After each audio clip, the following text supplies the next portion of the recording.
Fundamentos de prehistoria. El hombre de los hielos. Dixon, Oegel y Henley, 2003. James Holmes Dixon, profesor de arqueobotánica y sistemática vegetal, Universidad de Glasgow, nacido en 1937. Klaus Oegel, profesor de botánica y experto en arqueobotánica, Universidad de Innsbruck, nacido en 1955. Linda Henley, ecofisióloga del Instituto Escocés de Investigaciones sobre las Cosechas. El hombre de los hielos. ¿De dónde procedía el hombre de los hielos? ¿Y qué hacía en ese paso a gran altura antes de morir?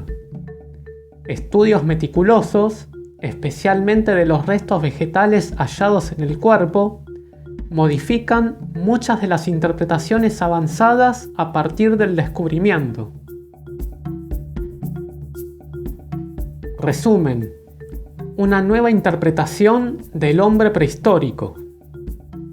Los análisis recientes indican que el hombre de los hielos quizá viviese cerca de donde se encuentra hoy el castillo de Jubal, en el sur del Tirol, Italia. Su alimentación era variada, incluía escanda, otras plantas y carne. Su edad era de 46 años y no tenía un buen estado de salud. Falleció en primavera. Pudo haber muerto de un flechazo en la espalda. No murió en la roca donde fue hallado, sino que flotó hasta ese lugar en un episodio de deshielo. Un día claro de septiembre del año 1991, una pareja de excursionistas que recorría una cresta a gran altitud de los Alpes se encontró un cadáver que sobresalía de la nieve fundida. Tras regresar al refugio de montaña, avisaron a las autoridades.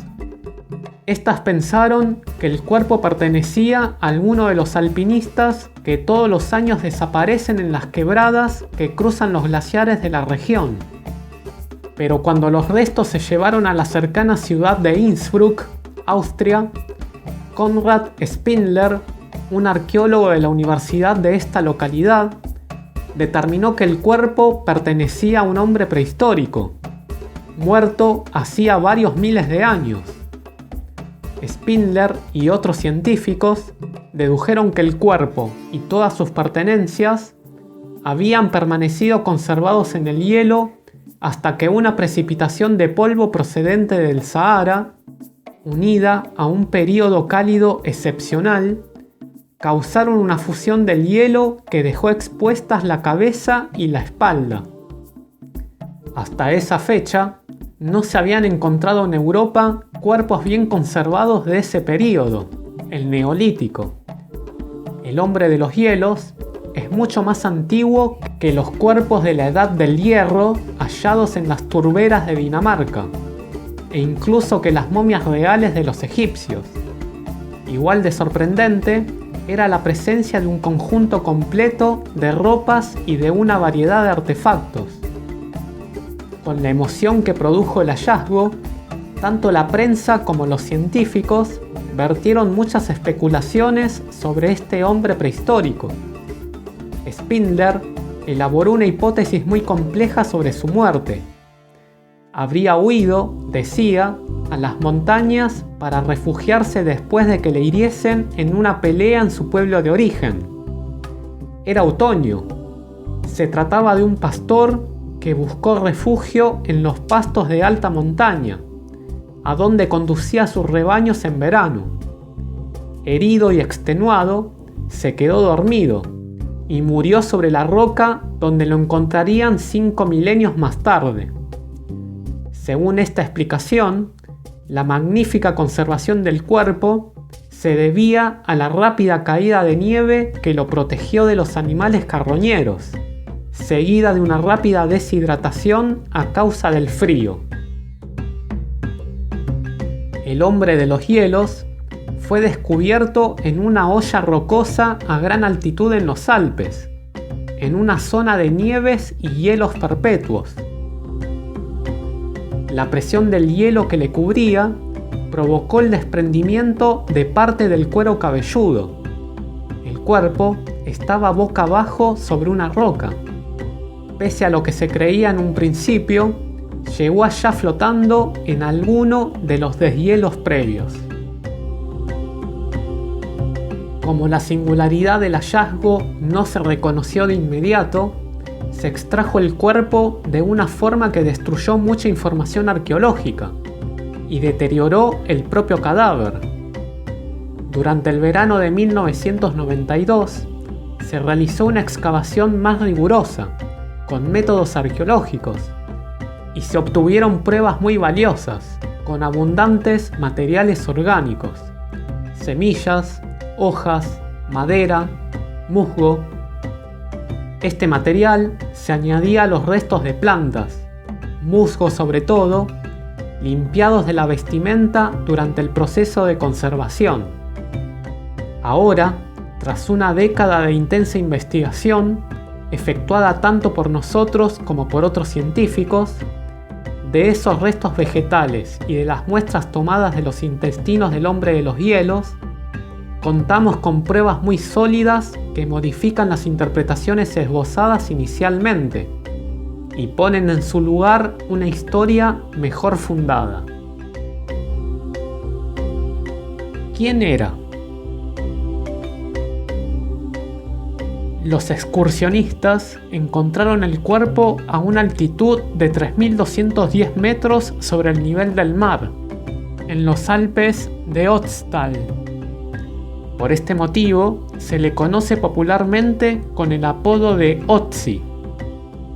Apenas a 92 metros de la frontera austro-italiana, la hoya, poco profunda, que protegía el cuerpo, está cerca del paso Haslavhög, entre el Schnallstal italiano, Valle de Cenales, y el Wentertal, en Austria. La ruta que debió de seguir el hombre de los hielos. La zona donde se encontró el hombre de los hielos se halla en la frontera entre Austria e Italia. En un primer momento se pensó que estaba en Austria y el cuerpo fue llevado a Innsbruck. Más tarde, las autoridades determinaron que el yacimiento pertenecía a territorio italiano. Por este motivo, el hombre de los hielos se conserva ahora en un museo especialmente dedicado a él en Bolzano. A partir de los restos vegetales asociados con el cuerpo, los autores creen que el último itinerario, seguido por el hombre de los hielos, debió de partir de los alrededores del castillo de Hubal para internarse en el Schnallstal y a continuación emprender la empinada ascensión al Tiesental.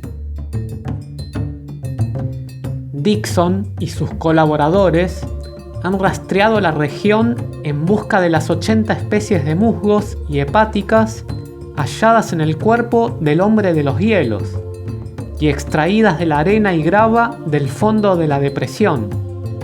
Solo se dan en los alrededores del lugar del hallazgo unas 20.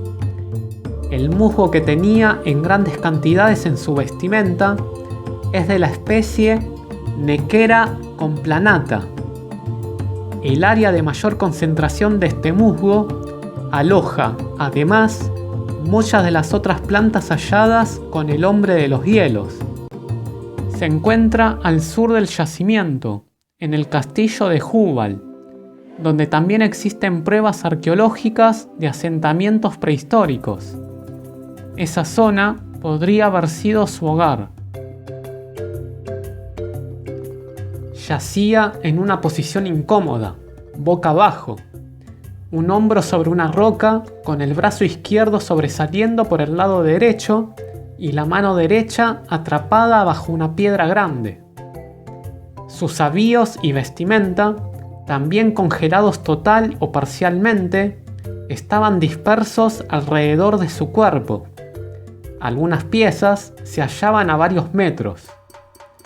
Las dataciones de los restos vegetales hallados junto al cuerpo y de las muestras del propio Ötzi y su vestimenta, efectuadas con métodos de radiocarbono por 3 laboratorios diferentes, confirmaron que tenía una antigüedad de 5.300 años.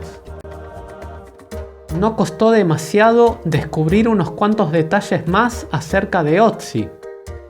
Fue un hombre bajo, de 159 centímetros de estatura, como muchos que viven en Schnallstal hoy en día. El estudio de sus huesos mostró que tenía 46 años, una edad avanzada para su época.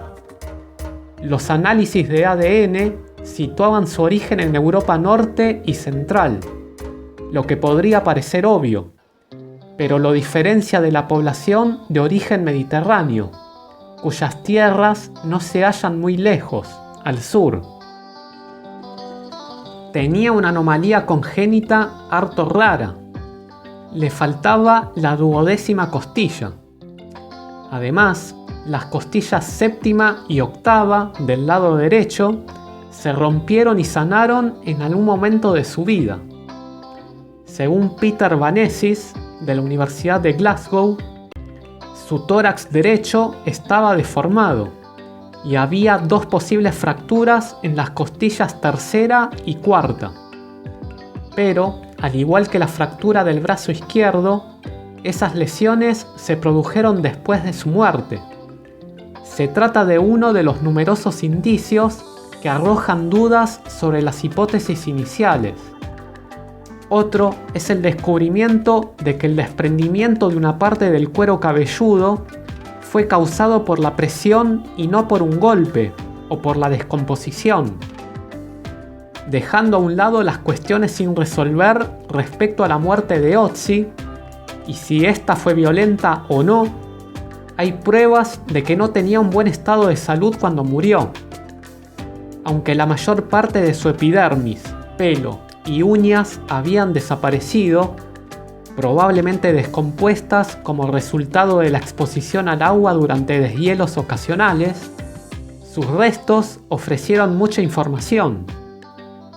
El examen de la única uña de la mano hallada mostraba 3 líneas de Bill. Aparecen cuando existe una interrupción en el crecimiento normal de las uñas. Indican que padeció una enfermedad grave 3 veces en los últimos 6 meses de su vida. El último episodio, alrededor de 2 meses antes de su muerte, fue el más intenso de todos y duró cerca de 2 semanas. Horst Aspück, de la Universidad de Viena, descubrió que sufría una infección intestinal causada por un nemátodo parásito, Trichuris trichiura, que le produjo una diarrea debilitante e incluso disentería, aunque no conocemos la gravedad de la infección. En la capa de piel, situada bajo la perdida epidermis, se ven numerosos tatuajes de formas simples, realizados con polvo de carbón. Sin duda, estos símbolos no eran decorativos. Probablemente tenían fines terapéuticos. Algunos se encontraban muy cerca de los puntos de la acupuntura china, en partes donde Ötzi pudo haber sufrido artritis, en la zona lumbar, rodilla y tobillo derechos. Esta coincidencia ha conducido a que se piense en tratamientos de acupuntura.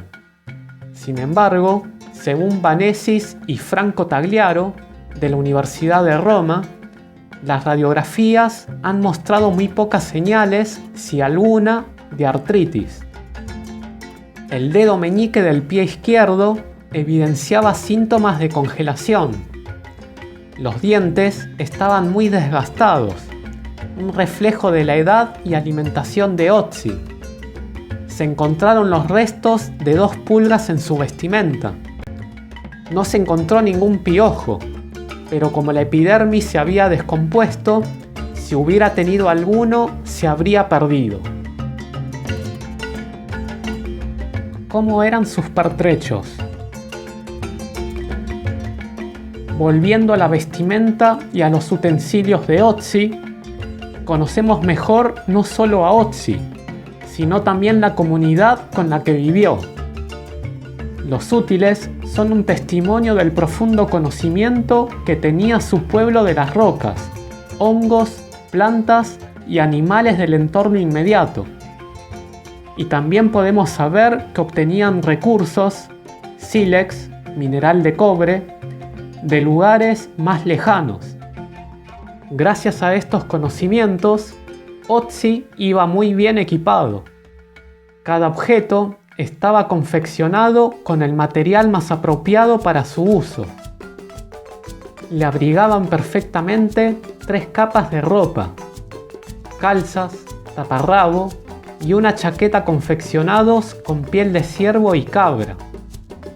Portaba una capa de hierba y estopa, fibras largas y resistentes extraídas de la corteza del tilo. El gorro era de piel de oso. El calzado tenía una capa aislante de hierba.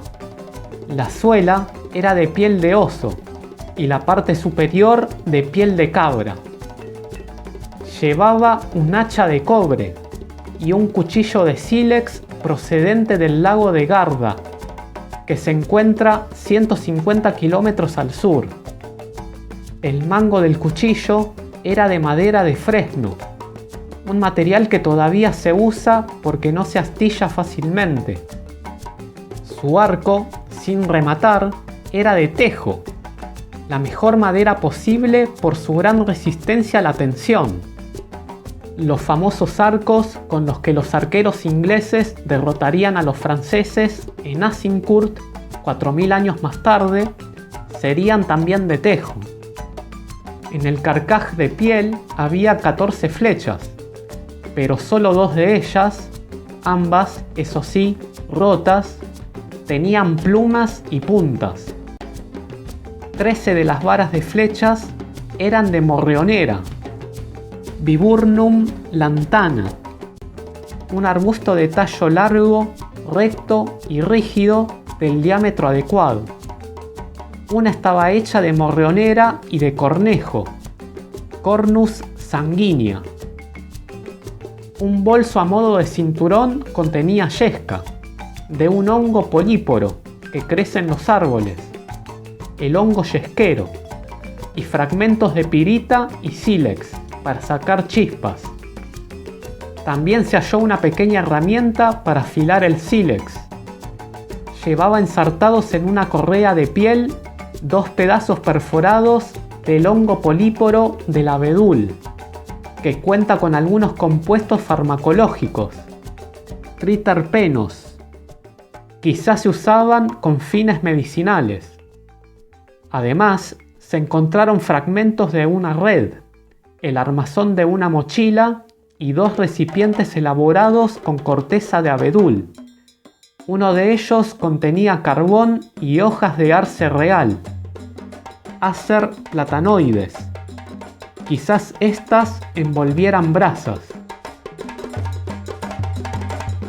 El hombre de los hielos se protegía con una triple indumentaria de pieles, hierbas y fibras de corteza. Estas reconstrucciones han sido realizadas por los arqueólogos del Museo Central Romano-Germánico de Maguncia, Alemania, donde se han restaurado los pertrechos y la ropa del hombre de los hielos. ¿De dónde procedía? Los valles discurren en esta zona de los Alpes de norte a sur, entre elevadas cadenas montañosas. Solo hay que saber, pues, si Otzi vino del norte o del sur. Del este o del oeste no pudo. Las pruebas botánicas apuntan al sur. Se descubrió hace mucho un yacimiento neolítico en Jubal, castillo medieval en el extremo meridional del Schnallstal, a 2000 metros menos de altitud, pero a tan solo una distancia de 15 kilómetros, en línea recta, de donde apareció el hombre de los hielos. Las excavaciones arqueológicas del yacimiento neolítico no son recientes. No existen dataciones de carbono 14. Pero Jubal es el lugar más cercano a la hoya de Otzi, donde todavía medran plantas y musgos relacionados con este. No tenemos ninguna razón para pensar que tales organismos no se daban en época prehistórica. Quizás Otzi vivía allá. Cuando se efectuaron los trabajos de conservación de la vestimenta, se recogieron muchos restos vegetales, con grandes cantidades del musgo forestal Nequera complanata. Este musgo y otros que llevaba crecen al norte y al sur del lugar del hallazgo, pero las fuentes meridionales se hallan más cercanas. N. complanata abunda en los alrededores de Jubal. Wolfgang Hofbauer, que trabaja en el Instituto Fraunhofer de Física de la Construcción en Valley, Baviera, ha descubierto que está presente en cantidades moderadas en Fernacht, a tan solo 5 kilómetros de la hoya de Otzi, a 1450 metros menos de altitud. Más recientemente, Alexandra Schmidt, del Instituto Botánico de la Universidad de Innsbruck, descubrió pequeños fragmentos de hojas del musgo Anomodon viticulosus en muestras tomadas del estómago del hombre de los hielos. Este musgo forestal crece junto a N. complanata en Schnallstal. Si Jubal no fue su lugar de origen, hay pruebas de ocupación neolítica en el cercano valle de Vinschgau, valle de Venosta, y el valle del río Adigio. Por el contrario, hacia el norte, los yacimientos neolíticos conocidos más próximos caen ya a muchas decenas de kilómetros, y no tenemos indicios de asentamientos neolíticos en el Wentertal o en el Ötztal. Su hogar, pues, se hallaba quizás a menos altitud, en Schnallstal o en Vinschgau.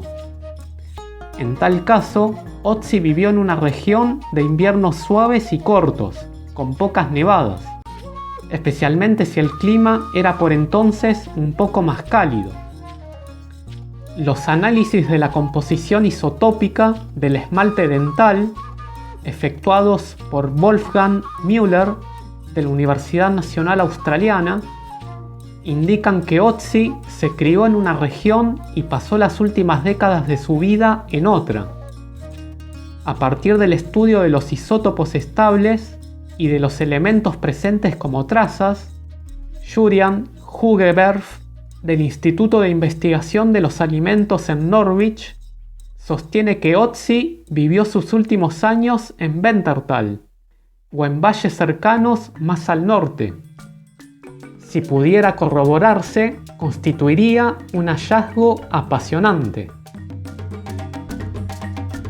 El castillo de Jubal, en Schnallstal, a menor altitud que donde se produjo el hallazgo, es el lugar más cercano a este donde se encuentran muchas de las plantas de baja altura que aparecieron junto al hombre de los hielos.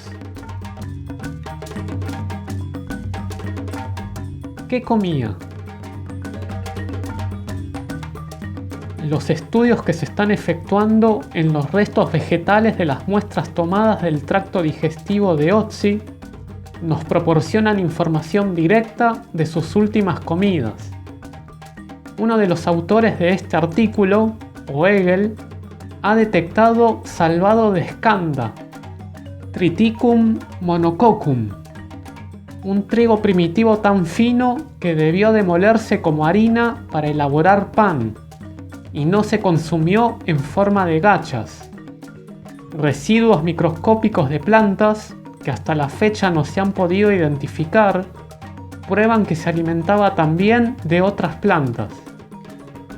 Franco Rollo y su equipo de la Universidad de Camerino, Italia, han reconocido en los análisis de ADN de los residuos de comida encontrados en los intestinos del hombre de los hielos la presencia de ciervo e íbice o cabra alpina.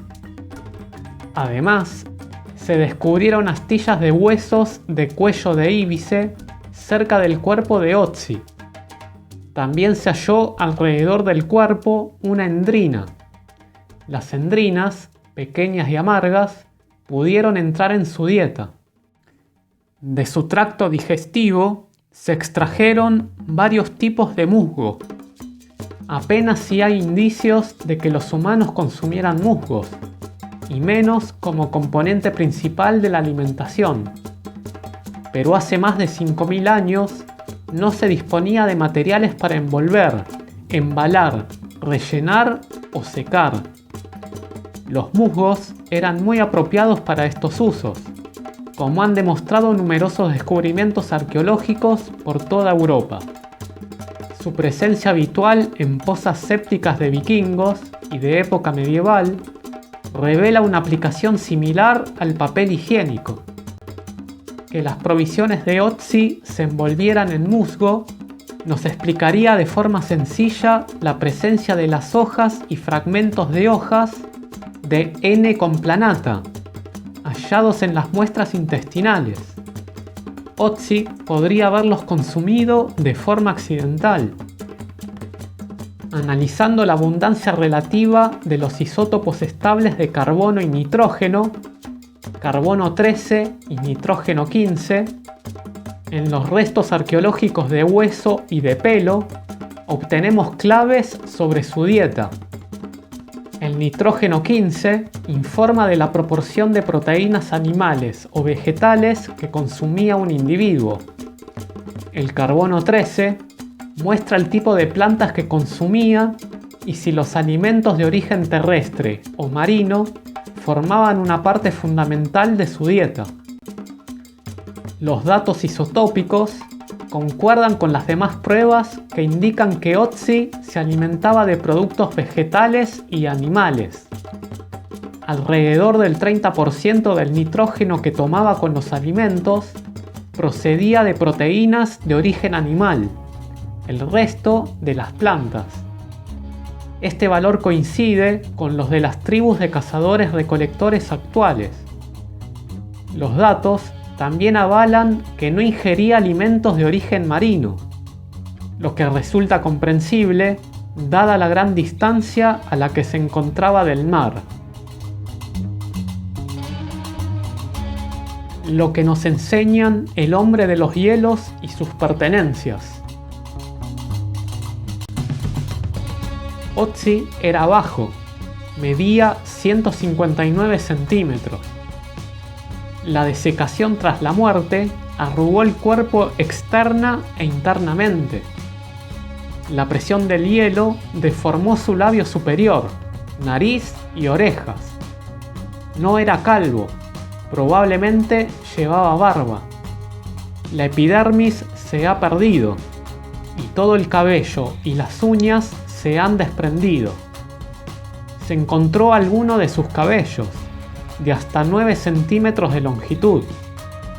Los análisis del cabello indican que su dieta era mixta, con alimentos de origen vegetal y animal.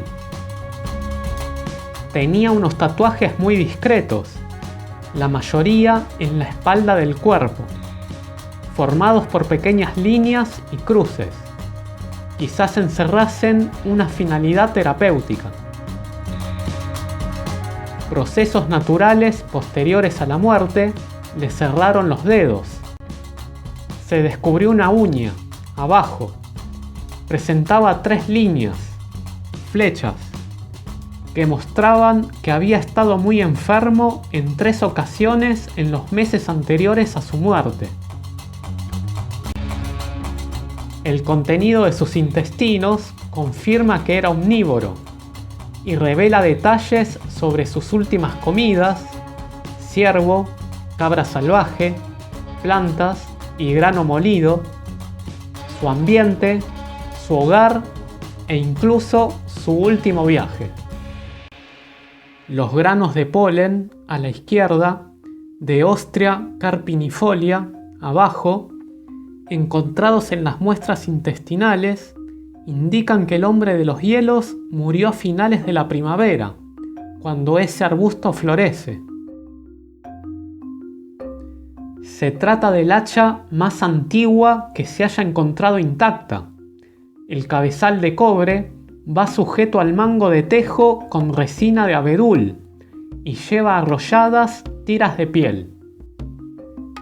El calzado estaba trenzado muy esmeradamente con piel y llevaba una capa aislante de hierba, pero se encontraba en mal estado de conservación, quizá como resultado, en parte, del desgaste y de las roturas producidas durante el viaje. La composición isotópica del esmalte dental indica que había vivido, al menos, en dos regiones distintas. El gorro es de piel parda de oso. El mango del cuchillo era de fresno. La punta de sílex pudo haberse roto en época prehistórica o durante la excavación. En su intestino se ha identificado un tipo de trigo primitivo, la escanda, molido tan finamente que parece que se usó para confeccionar pan. Las partículas de carbón, las manchas oscuras y borrosas, indican que el pan se coció en un fuego abierto. Hojas del musgo Nequera complanata, también en las muestras intestinales, indican que debió de envolver su comida con ellas. En la imagen superior vemos el musgo creciendo sobre una roca a la sombra. En la imagen inferior, un tallo con hojas hallado en su vestimenta. Las dataciones por carbono 14 de tejidos del cuerpo y de sus herramientas, así como de los restos vegetales, coinciden en que vivió hace 5.300 años. Una bolsa que debía de llevar atada alrededor de la cintura, aunque no se encontró en esa posición, contenía un equipo para hacer fuego, hongo yesquero del tilo, inferior izquierda, y pequeños fragmentos de sílex, centro. ¿Qué estaba haciendo allí?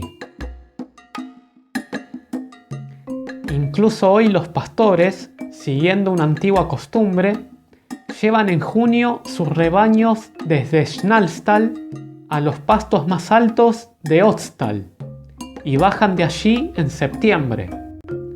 El cuerpo fue hallado cerca de una de esas rutas tradicionales.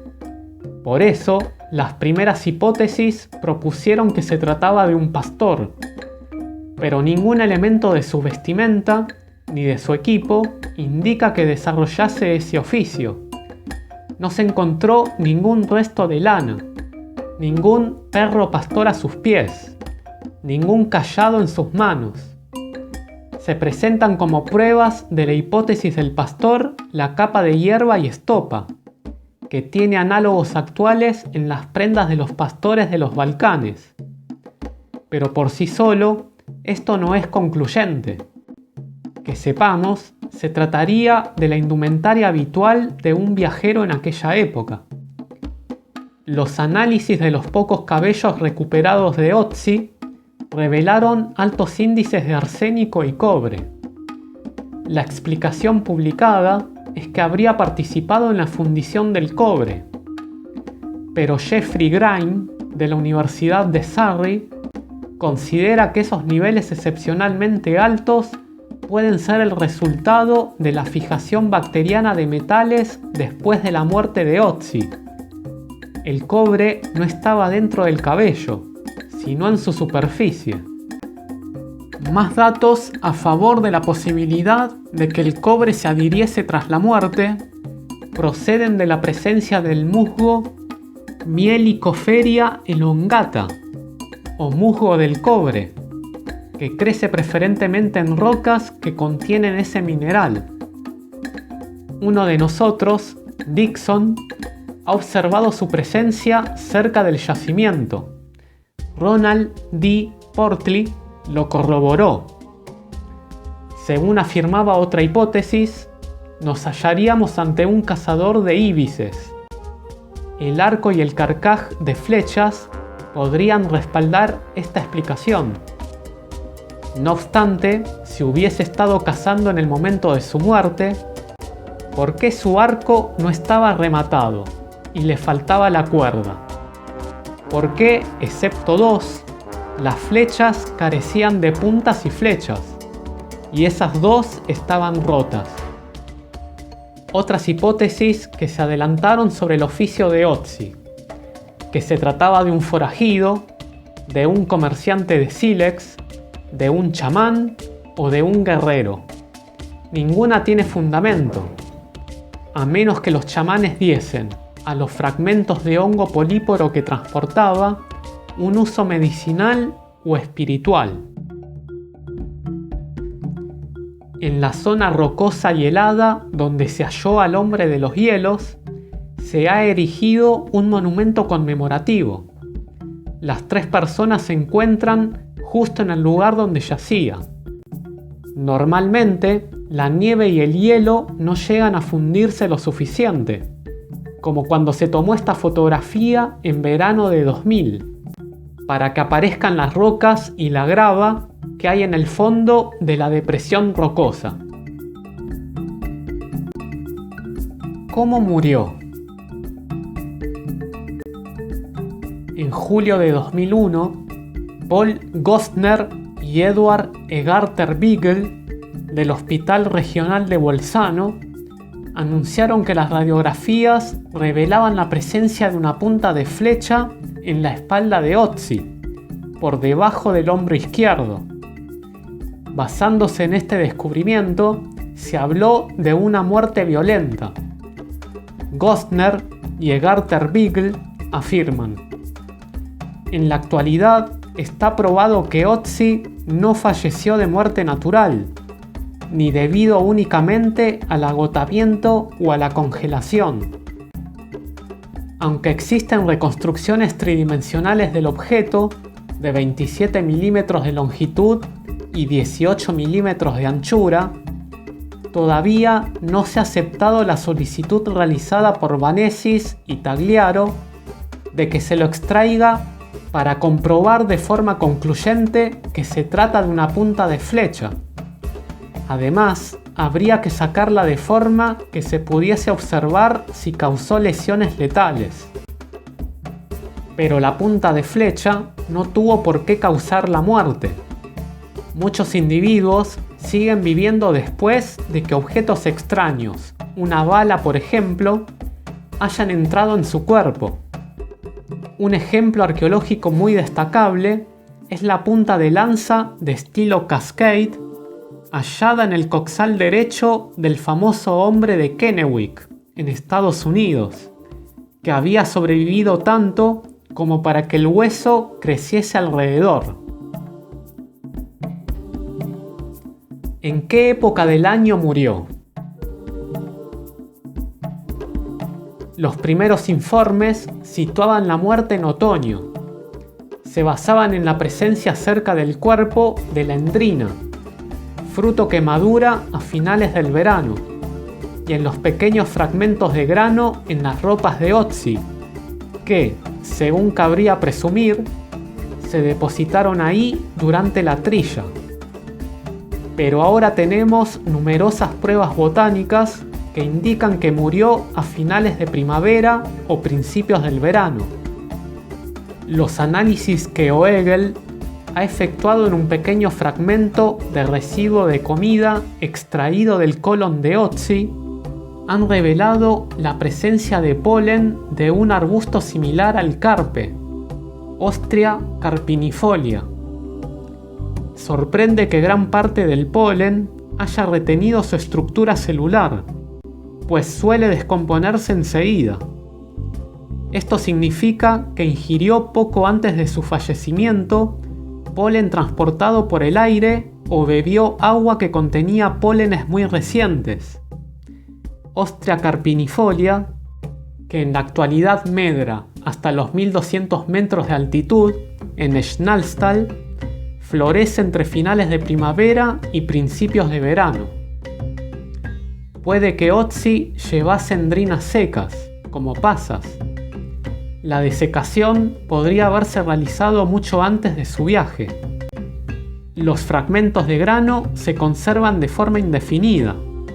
Pudo haberlos transportado sin advertirlo en su ropa durante mucho tiempo.